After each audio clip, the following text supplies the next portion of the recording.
Kakaroon din naman ng clean up ang Barangay 386 with the help of some students ng Assumption Antipolo na nakipag-participate ngayong araw nito. Iba't ibang tao yung naglilinis dito, estudyante, may iba rin na matatanda na talagang gustong-gusto rin nila yung ginagawa nila. Tsaka kahit ako, nag-e-enjoy din ako maglinis. I am honored na nakibahagi ako sa programa na ito dahil po naibahagi ko sa mga kapwa-tao ang aming natutunan sa eskwelahan.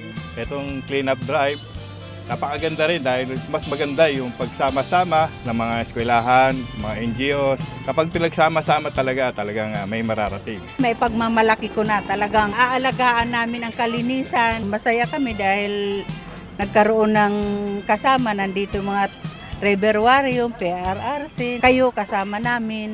Sana na lang yung mga nakatira dito malapit, makiisa na rin sila sa pagmamalasakit. Para sa mga kabataan na nanonood ngayon, pumunta kayo dito, masaya din siya. Para rin to sa ikabubuti ng ating bansa. With your help, the river will flow with life again.